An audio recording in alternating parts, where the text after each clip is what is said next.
ہاں جی یہ اچھا، یہ ریکارڈ پہ لگانے سے یہ ڈائریکٹ ویڈیو ریکارڈنگ ہی شروع ہوگی نا؟ جی ہاں، ریکارڈنگ شروع ہو گئی، آپشن آ گیا ہم سب کے پاس. ہاں جی چلیں ٹھیک ہے جی، ہم اس کو شروع کرتے ہیں. بسم اللہ الرحمن الرحیم. رب اشرح لی صدری ویسر لی امری واحلل عقدۃ من لسانی یفقہوا قولی. میں آپ کو جو ہے وہ ہوسٹ بنا دیتا ہوں، تو پھر جو بھی ساتھی آتا رہے گا تو پھر آپ اس کو ایڈمٹ کرتے رہیں گے. جی ٹھیک ہے انشاءاللہ.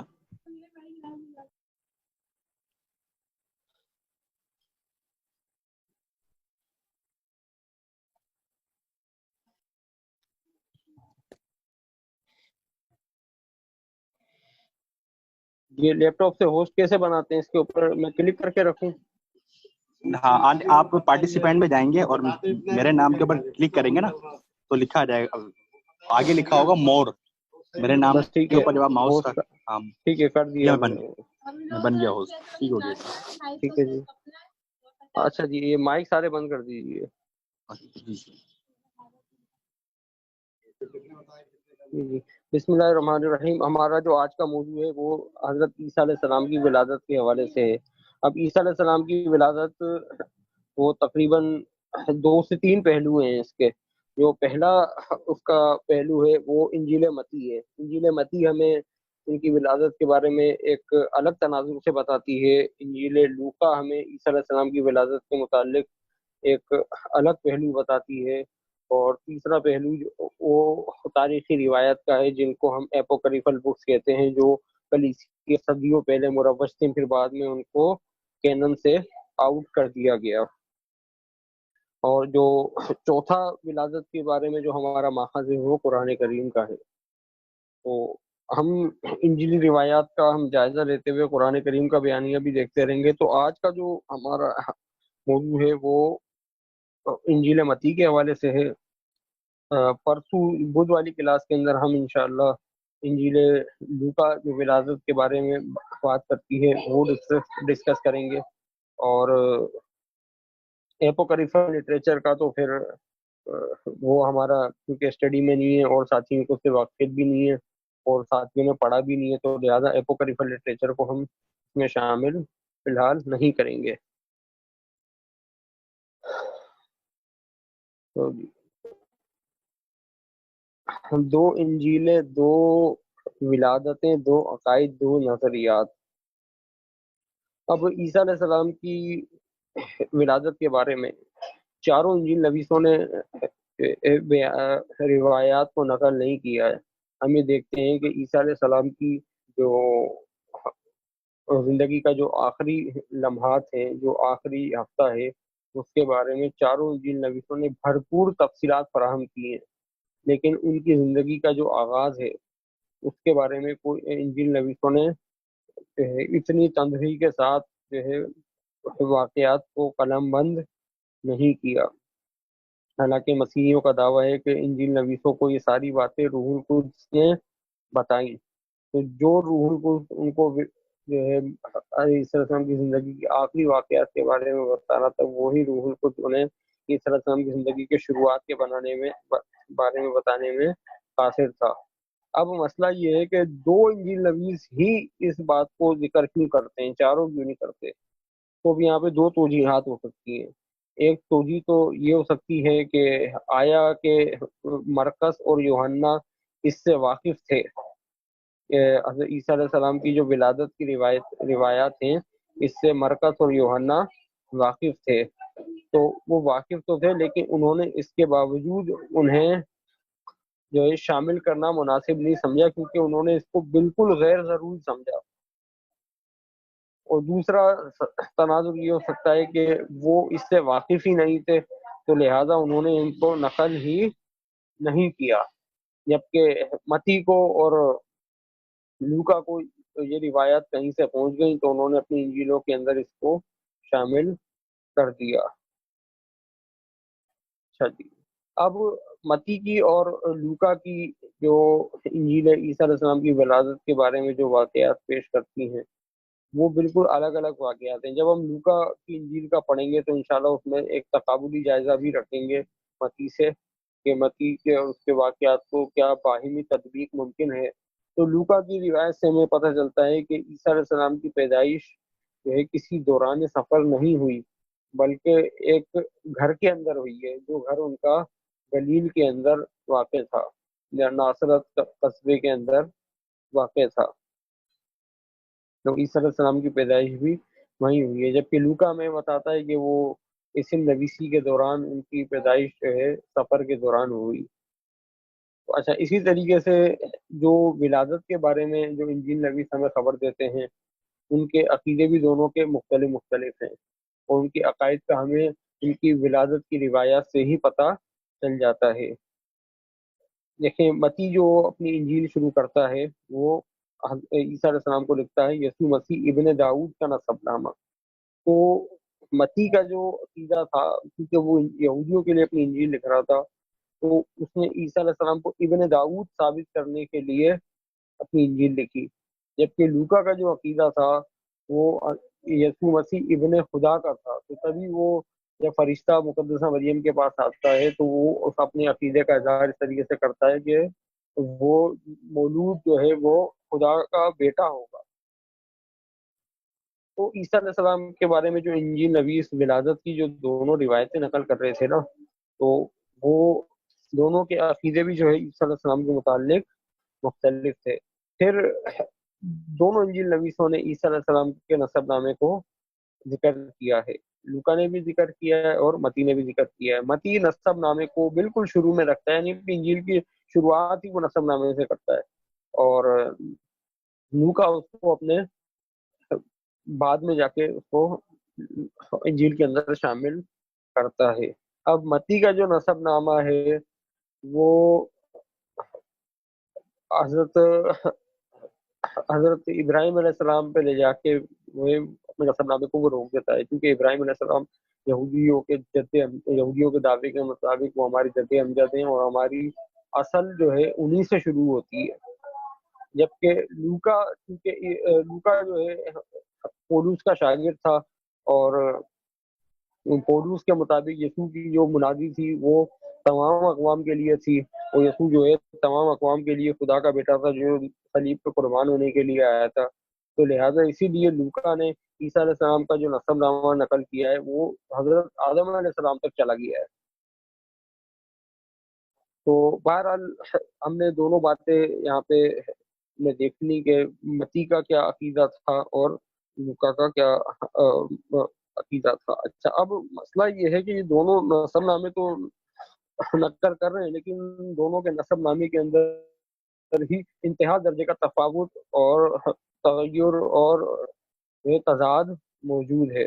ابھی ہم نسب نامے کے اوپر ہی تفصیل سے ڈسکس نہیں کریں گے، کیونکہ ہمارے پاس اتنا وقت نہیں ہے، وغیرہ یہ نسب نامہ جو ہے یہ خود ایک انتہائی گنجلک اور متضاد قسم کا نسب نامہ ہے۔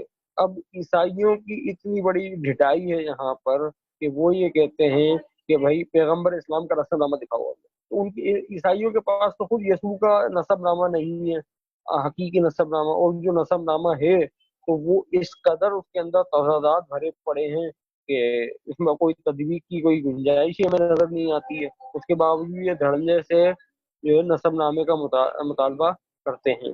اب نسب نامے کا مطالبہ یہ لوگ اس لیے بھی کرتے ہیں کہ یسوع کی جتنی بھی صداقت ہے وہ ساری کی ساری نسب نامے کے اوپر موقوف ہے، جبکہ ہمیں پیغمبر اسلام کی صداقت کے لیے نسب نامے کی ضرورت بھی نہیں ہے، کیونکہ یسوع کے اوپر تو جو ہے یسوع کے نسب پہ تو یہودیوں نے اعتراض اٹھایا تھا نا، اور پیغمبر اسلام کے بدترین دشمن جنہوں نے ان سے جنگیں لڑی، ان کا محاصرہ کیا، ان کو قتل کرنے کے لیے سازشیں کی، لیکن اس کے باوجود کسی نے بھی پیغمبر اسلام کے نسب کے اوپر اعتراض نہیں اٹھایا۔ اس کا واضح مطلب یہ ہے کہ ان کو اچھی طریقے سے ان کے نسب کا علم تھا، جبکہ یسوع کے بارے میں یہ معاملہ یہودیوں کے اندر مشتبہ تھا۔ وہ تو 5 صدیوں کے بعد آ کے پھر قرآن کریم نے اس واقعے کو بالکل جو ہے چھانٹ کے جو ہے بالکل خالص انداز سے بیان کیا کہ فی نفسی واقعہ کیا تھا۔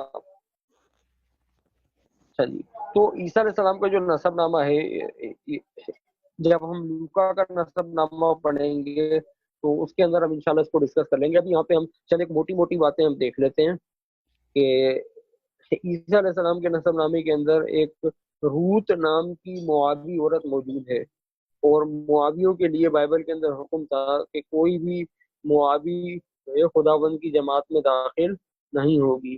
تو عیسیٰ علیہ السلام کی جو دادی، رشتے سے دادی لگ گئی ہے روت، یہ بیوی روت معاوی عورت ہو کر کیسے عیسیٰ علیہ السلام کے نسب نامے کے اندر شامل ہو گئی۔ اس کے علاوہ اور بھی بہت ساری گنجلک اس کے اندر مقامات ہیں، لیکن ہم اس میں سے صرف ایک کو ڈسکس کرتے ہیں۔ کہ متی لکھتا ہے کہ یہ تمام کی تمام 14 کے 3 پیئر بناتا ہے وہ، 14 14 28 اور 28 اور 14 42۔ تو وہ یہ کہتا ہے کہ حضرت عیسیٰ علیہ السلام سے لے کر حضرت ابراہیم علیہ السلام تک یہ کل 42 پشتیں ہیں، جبکہ انہی پشتوں کو لوکا 77 پشتیں بیان کرتا ہے۔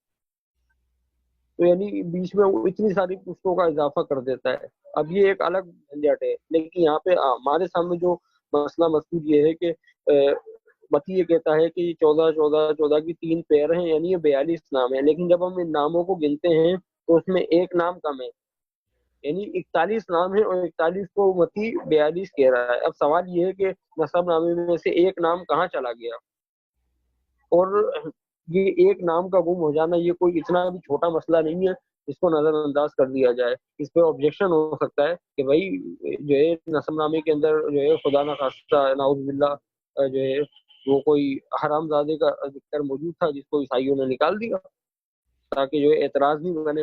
اس طرح کے اور بھی بہت سارے آبجیکشن اس کے اوپر لگ سکتے ہیں، معترض لگا سکتا ہے، مسلمان نہیں لگائے کوئی ملحد لگا دے تو ملحد کو عیسائی کیا جواب دیں گے؟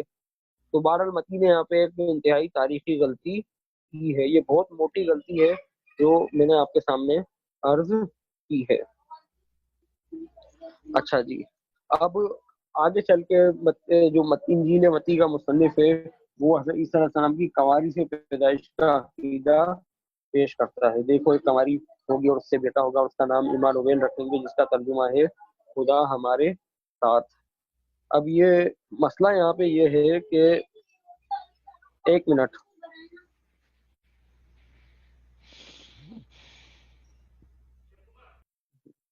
اب یہاں پہ مسئلہ یہ ہے کہ متی جو یہاں پہ حوالہ دے رہا ہے وہ عیسیٰ علیہ السلام کی پیدائش کے واقعے کی سند وہ عہد نامہ عتیق سے جوڑ رہا ہے، کیونکہ یسایہ نبی کے صحیفے کے اندر یہ عبارت لکھی ہوئی تھی۔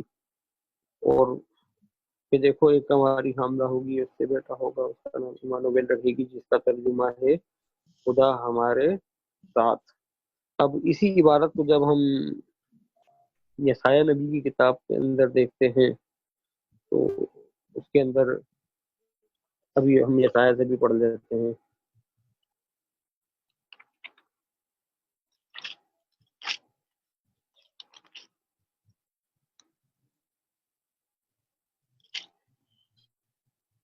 دیکھو ایمانویل کے بارے میں، دیکھو ایک کماری حملہ ہوگی، اس سے بیٹا ہوگا، اس کا نام ایمانویل رکھے گی، وہ مکھن اور شہد کھائے گا تاکہ وہ بدی سے انکار کرنا اور نیکی کو پسند کرنا جانے۔ یقیناً بیشتر اس کے کہ لڑکا بدی سے انکار کرنا نیکی کو پسند کرنا جانے، یہ سرزمین جس کے 2 بادشاہوں سے تو نفرت کرتا ہے تباہ کی جائے گی۔ خداوند تجھ پر، تیرے قوم پر، تیرے باپ کے گھرانے پر ایسے ایام لائے گا جو افرائیم کے یہودا سے جدا ہونے کے دن نہیں آئیں گے۔ ٹھیک ہے، اب یہاں پر مسئلہ، اچھا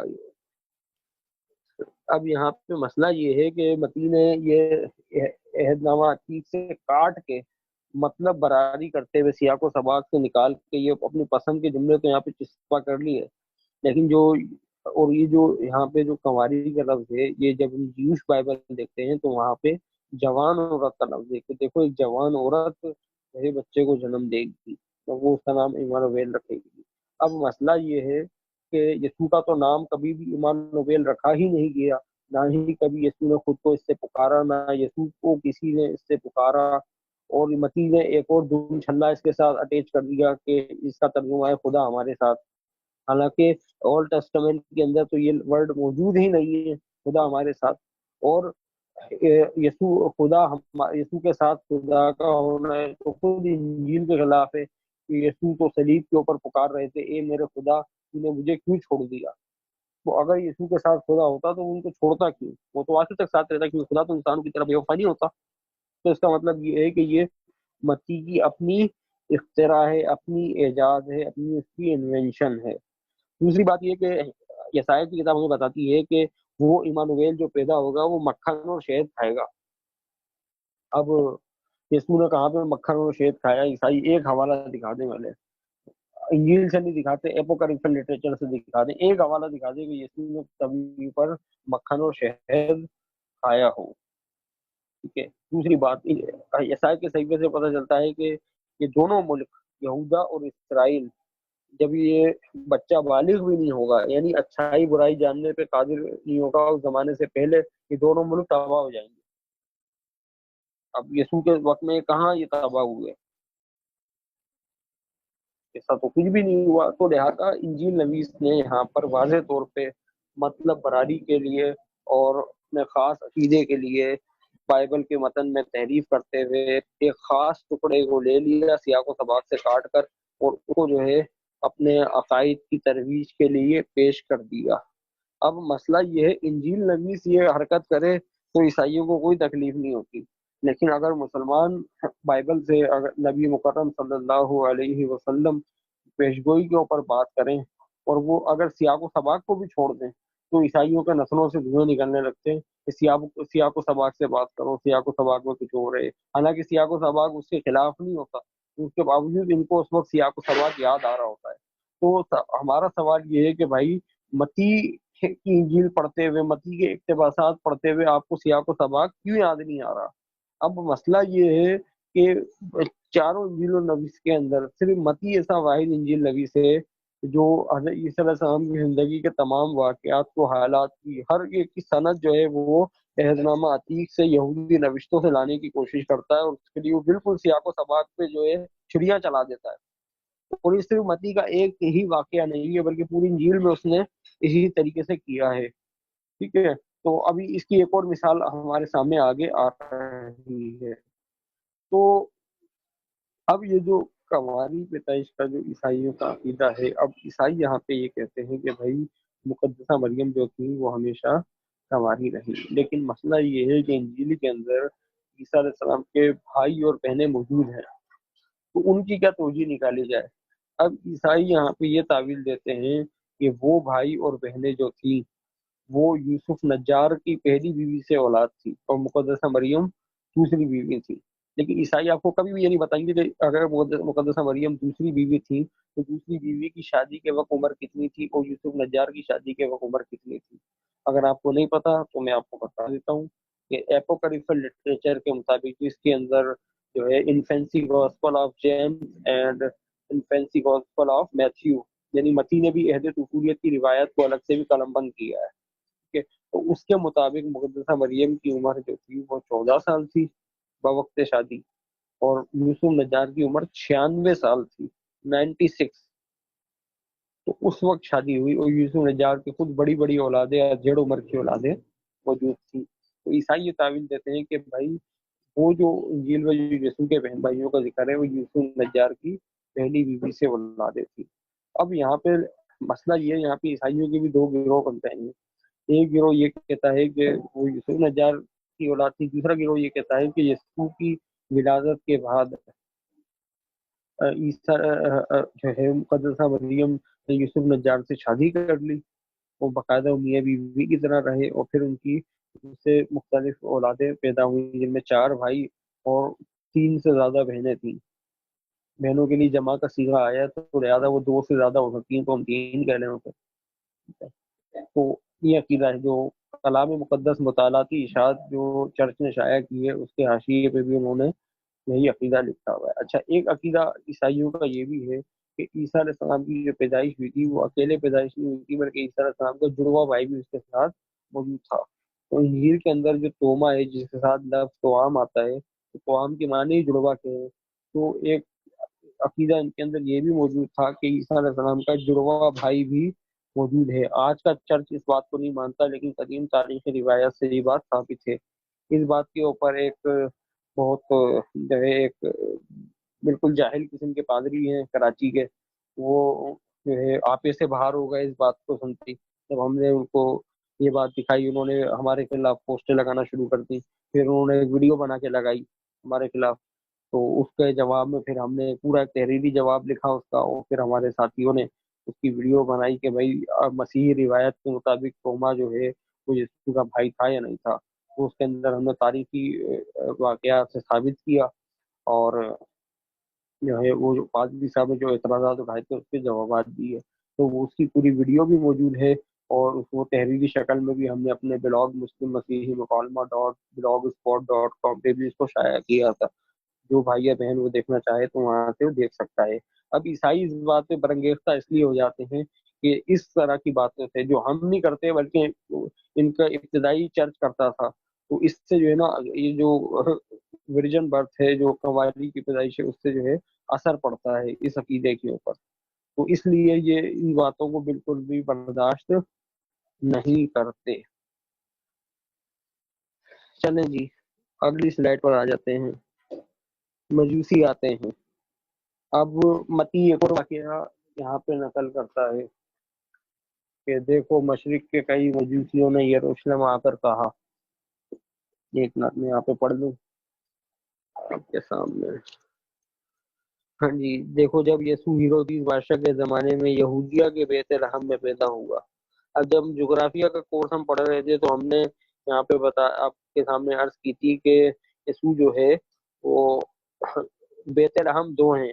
تو انجیل لویس بتاتا ہے کہ یسوع یہودیہ کے بیت لحم میں پیدا ہوا، جبکہ متی کے مطابق یسوع کو یہودیہ میں ٹھہرنے کا کوئی جواز ہی نہیں تھا۔ لیکن متی اس بات کو نقل نہیں کرتا۔ بھی عیسائی یہاں پہ تعویل نکالتے ہیں کہ اسم نویسی کے لیے یسوع وہاں پر آئے ہوئے تھے، لیکن اسم نویسی سے متی بالکل ناواقف ہے، کیونکہ یہ اسم نویسی ہوئی نہیں تھی۔ ٹھیک ہے، اور جب ہم تاریخی غلطیاں پڑھیں گے احنامہ جدید کی تو انشاءاللہ وہاں پہ ہم اس کو ڈسکس کریں گے۔ تو یسوع جب ہیرودیس بادشاہ کے زمانے میں بیت لحم میں پیدا ہوا تو دیکھو کئی یجوسی مشرق سے یروشلم میں یہ کہتے ہوئے آئے کہ یہودیوں کا بادشاہ جو پیدا ہوا ہے وہ کہاں ہے، کیونکہ پورب میں اس کا ستارہ دیکھ کر ہم اس سے سجدہ کرنے آئے ہیں۔ یہ سن کر ہیرودیس بادشاہ اور اس کے ساتھ یروشلم کے سب لوگ گھبرا گئے۔ انہوں نے قوم کے سب سرداروں، کاہنوں، فقیروں کو جمع کر کے ان سے پوچھا کہ مسیح کی پیدائش کہاں ہونی چاہیے۔ اب یہاں پر مسئلہ یہ ہے کہ مشرق سے یسوع کا ستارہ نظر آ گیا وجوسیوں کو۔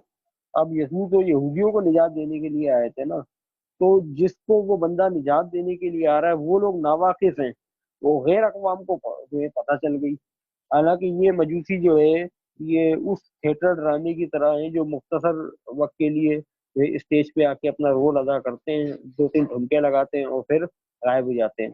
تو اس کے اندر بھی مجوسیوں نے یہی حرکت کی ہے کہ یہ تھوڑی دیر کے لیے منظر نامے پہ آئے اور اس کے بعد کبھی بھی یہ لوٹ کے واپس نہیں آئے۔ ہم دیکھتے ہیں کہ یسوع کے بارے میں جو ہے اتنے انجیل نویسوں نے کہانیاں شامل کر رکھی ہیں، اعمال کی کتاب میں اتنے قصے شامل کر رکھے ہیں، لیکن ان میں کہیں پر بھی وہ یہ ہمیں خبر نہیں دیتا، نہ ہی کسی اپوکریفل لٹریچر سے پتہ پڑتا ہے کہ وہ مجوسی جو ہے وہ واپس پلٹ کر آئے ہوں اور انہوں نے یسوع کے اوپر جو ہے ایمان لے کر آئے ہوں، یا ان مجوسیوں کی کم از کم اولاد واپس آئی ہو، لیکن ایسا کچھ نہیں ہوتا۔ تو یہ انجیل نویس نے یہ اس لیے ثابت کیا ہے کہ یسوع جو ہے وہ غیر اقوام تک کو اس کا پتہ چل گیا تھا، لیکن یہودی جو ہے وہ اس سے ناواقف ہی رہے۔ تو یہودی کیسے جو ہے واقف ہو جاتے نا؟ تو یہ پورا کا پورا ایک یہودیوں کو بلیم کرنے کے لیے یہ قصہ انہوں نے گھڑ کے اس میں شامل کر رکھا ہے کہ ہم اس کا ستارہ دیکھ کے سجدہ کرنے آئے ہیں۔ اب یہاں پہ ایک اور سوال، ایک اور یہاں پہ ایک عنصر ہے جس کی عام طور پہ توجہ نہیں دی جاتی۔ یہ اس وقت کی بات ہے جب ریل گاڑیاں اور ہوائی جہاز وغیرہ نہیں ہوا کرتے تھے۔ تو یہ مشرق کے جو مجوسی آئے تھے یہ کم از کم اس واقعے کے 6 سے 7 مہینے کے بعد آئے ہوں گے، یا بعض جو ہے علماء نے لکھا ہے کہ ان کو آنے میں 1 سال لگ گیا یسوع کو، یعنی جب یہ یسوع کے پاس آئے تو یسوع کی عمر اس وقت 1 سال ہو چکی تھی۔ اب سوال یہ ہے کہ یہودیوں کا نجات دہندہ پیدا ہو گیا، یہودیوں کا بادشاہ پیدا ہو گیا، اس کو پیدا ہوئے ہوئے 1 سال ہو گیا، تو یہودیوں کو پتہ ہی نہیں ہے۔ تو پھر 1 سال تک سوال یہ ہے کہ 1 سال تک یسوع جو ہے وہ، اگر ہم یہ بات مان لیں کہ یسوع کی پیدائش یہودیہ کے بیت لحم میں ہوئی ہے، تو 1 سال تک یوسف نجار وہاں پہ بیٹھا ہوا کیا کر رہا تھا؟ کیونکہ اس کی تو کوئی پراپرٹی نہیں تھی، کوئی گھر نہیں تھا جو ہے یہودیہ کے بیت لحم کے اندر، تبھی تو اس کو استبل میں رات گزارنا پڑی۔ تو وہ 1 سال تک وہاں پہ بیٹھا ہوا کیا کر رہا تھا؟ تو اس کا واضح طور پر مطلب یہ ہے کہ یسوع کی جو پیدائش ہوئی تھی وہ یہودیہ کے بیت لحم میں نہیں ہوئی تھی، وہ جو ہے گلیل کے بیت لحم میں ہوئی تھی. تو وہاں پہ قریب جو ہے وہ یسوع اور یوسف نجار دونوں وہیں کے رہنے والے تھے، گلیل کے. ٹھیک ہے جی، امید ہے کہ آپ کو بات کلیئر ہو گئی ہوگی. تو یہ پورا کا پورا افسانہ اس کے اوپر گھڑ رکھا ہے. اصل میں یہ ولادت کا جو موضوع ہے یہ ایک بہت بڑا موضوع ہے، اور اس کے اوپر گزشتہ پورا سال میں نے اس کے اوپر بہت ایک سنگین کام کیا. تقریباً 350 400 صفحات میں نے لکھے ہوئے ہیں اس کے اوپر. اب میں وہ سارے اگر آپ سے یہاں پہ ڈسکس کروں گا تو اس کے لیے ہمیں کم از کم 1.5 سے 2 مہینے چاہیے صرف ولادت کو ہم نے بالتفصیل پڑھنے کے لیے، کیونکہ یہ بہت ایک اہم موضوع ہے. اور عیسیٰ علیہ السلام کو جو خدا کا بیٹا جو ثابت کیا جاتا ہے وہ سارا کا سارا اس کی جو کڑیاں جڑی ہوئی ہے نا وہ ولادت کے واقعات سے ہی جڑی ہوئی ہے. تو اگر ہم ولادت کے واقعات کو اگر ہم اچھی طریقے سے جانچ لیں اور پرکھ لیں اور اس کو جو ہے اچھی طریقے سے ہم دیکھ لیں کہ واقعات انجیل نبیوں نے کس طرح لکھے ہیں، تو یسوع اس کے باوجود جو ہے وہ خدا کے بیٹے ثابت نہیں ہوتے، بلکہ قرآن کریم جو ان کے بارے میں بتاتا ہے صرف عیسیٰ علیہ السلام کی حقیقت صرف وہی ہے. اچھا جی، ایک منٹ. اچھا اچھا، آگے متی کی ایک اور خیانت ہے یہاں پر کہ متی صاحب یہاں پر لکھتے ہیں کہ جب سردار کاہنوں و فقیہوں نے جمع کر کے مسیح کی پیدائش کا پوچھا تو انہوں نے حساب نکالا کہ بھائی جو ہے نبی کی معرفت کہا گیا ہے، اے بیت لحم یہودا کی سرزمین، تو یہودا کے رئیسوں میں ہرگز کم ترین نہیں، کیونکہ تجھ سے ایک حاکم نکلے گا جو میری امت اسرائیل کی گلہ بانی کرے گا. تو متی کی انجیل کا 2 باب اس کی 6 ورس ہے. لیکن یہ ورس جو متی نے نقل کی ہے وہ میکا نبی کے صحیفے سے نقل کی ہے، جبکہ میکا نبی کے صحیفے میں اے بیت لحم افراطہ جو یہودا کے گھرانوں میں کم ترین ہے، تجھ سے میرے لیے وہ نکلے گا جو اسرائیل کی گلہ بانی کرے گا. تو دیکھیں جو متی بیت لحم افراطہ کو میکا کے صحیفے کے اندر کم ترین علاقہ کہا گیا ہے، لیکن متی اس کو جو ہے کہتا ہے کہ تو ہرگز کم ترین نہیں ہے، یعنی سیدھی سیدھی کھلم کھلا بدماشی کے ساتھ تحریف، کیونکہ تجھ سے ایک حاکم نکلے گا یا ایک بادشاہ نکلے گا جو میری امت اسرائیل کی گلہ بانی کرے گا. اب لیکن میکا جو لکھ رہا ہے کہ تجھ سے میرے لیے وہ نکلے گا جو اسرائیل کی گلہ بانی کرے گا. تو میکا کسی سردار سے، کسی بادشاہ سے یا کسی حاکم سے واقف نہیں ہے، لیکن متی نے اس کو جو اس کو بادشاہ متصور کرانا تھا کہ وہ یہودیوں کا بادشاہ ہے. تو مجوسی نے بھی آ کے یہی کہا تھا نا، تو اس لیے یہودیوں کا بادشاہ جو ہے باور کرانے کے لیے اس نے یسوع کو حاکم بنا دیا، جبکہ میکا کے صحیفے کے اندر اس کا کوئی ذکر ہی نہیں ہے. اور سیاق و سباق سے دیکھا جائے تو یہ واقعہ جو ہے اس کے بالکل الگ ہے، لیکن ابھی سیاق و سباق سے دیکھنے کا ہمیں ٹائم نہیں ہے، تو لہٰذا ہم متی کی صرف لفظی خیانت پر ہی اکتفا کریں گے کہ متی نے یہاں پہ کیا لفظی خیانت کی ہے. اچھا جی، خوابوں والا مذہب.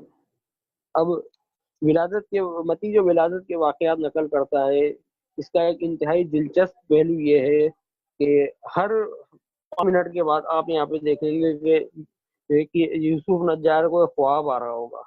ہر تھوڑی دیر بعد اس کو خواب آ جاتا ہے کہ یہ کر لو، یہ کر لو، یہ کر لو، اور وہ اسی خواب کے مطابق سب کچھ کرتا جاتا ہے.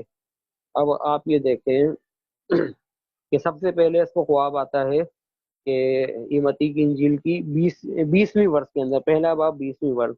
اور جب اس کو مریم کا پتہ چلا تو وہ اس کو طلاق دینے کا ارادہ کر رہا تھا، تو خداوند کے فرشتے نے اسے خواب میں دکھائی دے کر کہا. یہ پہلا خواب آ گیا. ہم کوشش کریں گے کہ جب یہ ہمارے سیشن ختم ہو جائیں تو ہم اس انجیل کو سبقن بھی پڑھیں، یعنی پہلا باب پڑھ لیا، پھر دوسرا باب، تیسرا باب، اس طریقے سے بھی پڑھنے کی کوشش کریں گے. تو اس کے اندر پھر ہم پورا ٹیکسٹ کو جو ہے اس کو دیکھیں گے. ابھی تو ہم موضوعاتی اعتبار سے پڑھ رہے ہیں، تو لہٰذا سارا ٹیکسٹ جو ہے وہ پڑھنے کی جو ہے وہ بہت مشقت آمیز ہو جائے گا. تو دیکھیں یہ پہلا خواب یہ 20ویں ورس کے اندر آ گیا. ٹھیک ہے جی. اچھا جی، اب اس کے بعد پھر آتا ہے اس کو دوسرا خواب. اچھا، اب دوسرا خواب کہاں آتا ہے؟ اب میں آپ کو دوسرا خواب آتا ہے مجوسیوں کو کہ اور جو ہے خداوند کا فرشتہ ان کے پاس آیا اور اس نے مجوسیوں کو ہیرودیس کے پاس واپس نہ جانے کی ہدایت کی۔ چنانچہ خواب میں ہدایت پا کر وہ دوسرے راستے سے اپنے ملک کو روانہ ہو گئے۔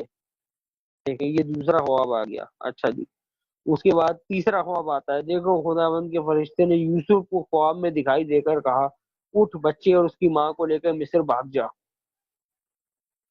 ٹھیک ہے، پس وہ اٹھا اور بچے کو لے کے مصر چلا گیا۔ تین خواب ہو گئے۔ اچھا جی، اب آتا ہے پھر چوتھا خواب آتا ہے۔ جب ہیرودیس مر گیا تو دیکھو خداوند کے فرشتے نے مصر میں یوسف کو خواب میں دکھائی دے کر کہا۔ یہ چوتھا خواب آ گیا۔ اچھا، اس کے بعد میں جب وہ فرشتہ اس کو ہدایت دیتا ہے تو پھر وہ جو ہے وہ ملک مصر آ جاتا ہے، ملک مصر سے واپس اسرائیل آ جاتا ہے۔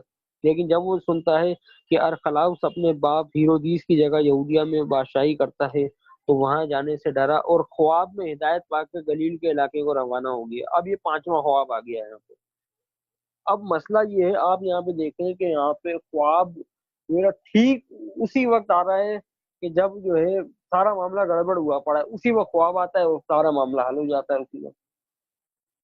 تو اب جو ہے سارا ہم یہ دیکھتے ہیں کہ اس کے اندر سارا کا سارا معاملہ جو ہے خوابوں کے اوپر چل رہا ہے سارا، ٹھیک ہے، یعنی ایک پورا کا پورا ایک مذہب کنسٹرکٹ ہو رہا ہے اور اس کی بنیادی خوابوں کے اوپر ہے۔ پولس کو بھی دمشق کی راہ پہ خواب بھی نظر آیا تھا جس میں اس نے دیکھا تھا کہ جو ہے یسوع آ کے میرے کو کہہ رہا ہے کہ تو مجھے کیوں ستاتا ہے، اور پھر وہ ساری کہانی سناتا ہے پوری کی پوری، اور پھر جو ہے احمقوں نے اور جو ہے اس کی بات کا یقین بھی کر لیا کہ بھائی ہاں یہ رسول ہے، حالانکہ عیسیٰ علیہ السلام کے شاگرد تو جو ہے اس کو ماننے کو بھی تیار نہیں تھے۔ اور پھر جن لوگوں نے جو ہے پولس کی گواہی دی، مقدس برنواس رسول نے اس کو خود پولس نے جو ہے ریاکار کہا ہے اور لعنتی کہا اور پتہ نہیں کیا کیا کہا آگے چل کے، تو جو بندہ ریاکار ہو تو اس کی گواہی سے معتبر ہو گئی، ٹھیک ہے۔ تو ہم یہ دیکھتے ہیں کہ یہاں پر انجیل نویس دھڑا دھڑ جو ہے خوابوں کا ذکر کر رہا ہے، دھڑا دھڑ خواب آ رہے ہیں، دھڑا دھڑ خواب آ رہے ہیں۔